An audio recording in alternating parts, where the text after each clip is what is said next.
Is Penn State bound to have another double-digit win season in 2024? James Franklin is still the head coach, and, well, that's often been the case. Zach Seyko joining me here on Locked On College Football, host of Locked On Nittany Lions over there for Penn State. And let's hop right into it, Zach. 9.5, the win total for Penn State. Do you like that over or under with their schedule, which is, I won't say terrible, but it's far from a cakewalk? I would say it's a gauntlet, the schedule. So do I like the win total? It is airtight. I've been kind of staring at that number since it was released just about it's been a week now, I guess, or maybe close to 5 days for the Big Ten Conference. And 9.5, that's what it was a season before. And I think Vegas is spot on with this. This is a Penn State team that is above the top half of the rest of the Big Ten Conference. It's Ohio State, it's Oregon, and then it's Penn State, not too far behind, but they're trailing. They're trailing those two schools. They don't play Oregon. They play Ohio State at Beaver Stadium, but this is a schedule it's very tough, and it's probably one of the toughest in recent memories. I mean, you're facing USC. I know UCLA's gone through some changes, but you're facing 3 out of the new 4 schools from the Pac-12, and the Pac-12 is sending their best. They didn't send Washington State. They didn't send Oregon State. They didn't send Cal. They sent the 4 best schools. Hey, now, let's not be hating on the Pac-2. I can't sit here and stand for that sort of slander, but you're right. They didn't send Cal and Stanford. Yeah. I'll live with that. So at Washington, I know they're going through some changes as well, but Jedd Fisch, look what he did with the turnaround at Arizona. And he's able to retain a good quarterback in Will Rogers out of the transfer portal. So Penn State's going to be challenged. I think they're better than Washington. I know they're better than UCLA at this point, but Ohio State got that much better. But I also look at the way the schedule unfolds. Yeah, they play West Virginia. I think that's a win, even though that's a road game. But it's going to the West Coast that's going to pose a challenge, because I want to kind of factor they can only have one mulligan in this case with 9.5 wins, Spencer. That when they go out to USC, Southern Cal in the middle of the season, and then they have a bye week. That's nice and all, but then you got to go back on the road to Wisconsin, to Camp Randall, and I think Wisconsin's going to be better. So this schedule is very unforgiving. If Penn State drops one of those 2 games on the road at USC or at Wisconsin, I wouldn't be surprised. I'm also picking Ohio State at this point in time because of what they've done with the coaching staff and the transfer portal. So Penn State's in line for a 10-2 season once again, maybe an 11-1 season, because they are better than all those other teams. But the way the schedule unfolds for them, there is a chance that they could lose in one of those tougher road environments. So I'm thinking 10-2, which is over that 9.5, maybe even an 11-1 with just that lone loss to Ohio State. I think that schedule is tough. Missing Oregon is huge. Getting Washington instead, because the Huskies are going to, I think, have a better season than it felt like they were going to about a month ago, when it was just everyone and everything was leaving. But Washington has done some work in the transfer portal. They'll have Will Rogers at quarterback. Jedd Fisch is a good coach. Jedd Fisch is a good play caller. So I don't think they'll be a conference contender, but they can be in the middle, closer to the top than the bottom. But I think they are firmly in the middle there.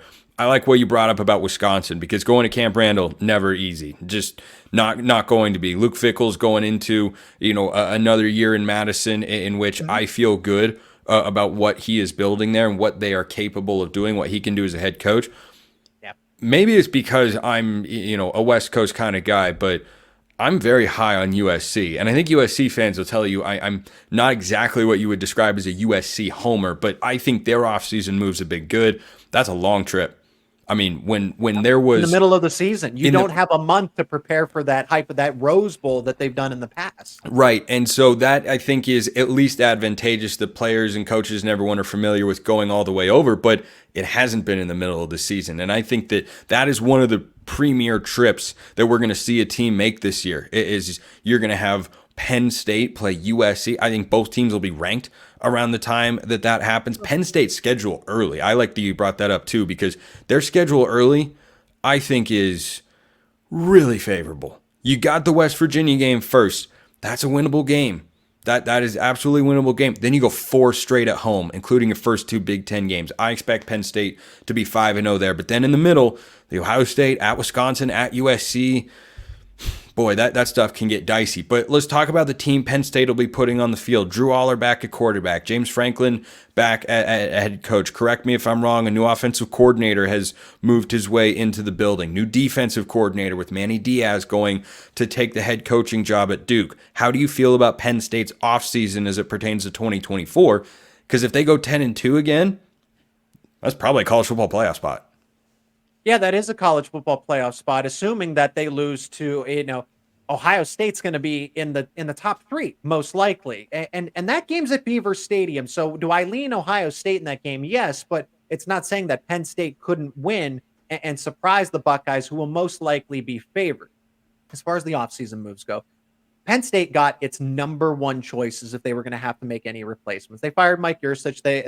They put their nose to the ground and they started doing investigative work to say, hey, who are we going to bring in? And Penn State finally has. James Franklin talks about alignment. I don't know how many people out of the Penn State stratosphere hear what James Franklin has to say about alignment, but the president, the board of trustees, the athletic department, all on board with what his vision is for Penn State football and the program. And they got their number one target in Andy Kotelnicki for the offensive coordinator spot. They were able to outbid other schools because Penn State wasn't the only one that wanted Kotelnicki to take over as the OC. Oklahoma was another one of them.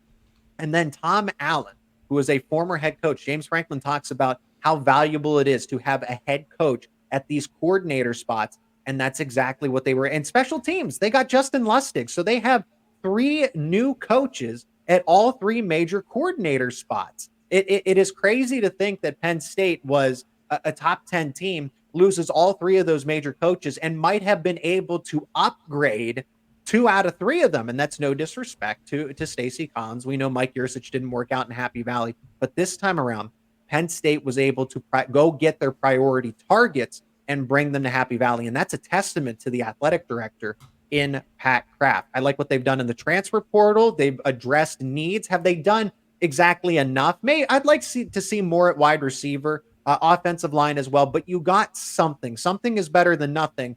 And I think you just needed veteran experience at the end of the day. Talent's important, but you just needed guys that can come in and almost act at, immediate bridges to leadership. And Julian Fleming does just that. On top of, he's a really good run blocker, and Penn State's run game wasn't that great, and that'll help take pressure off of Drew Allar.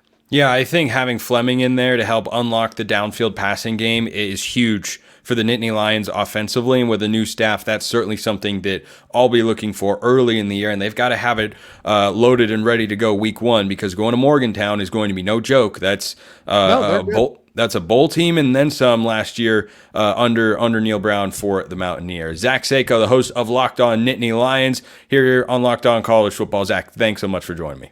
I'm glad to join anytime you need me, Spencer. Appreciate everyone listening. I'll see you next time. Have a great weekend. And until next time, have a wonderful rest of your day.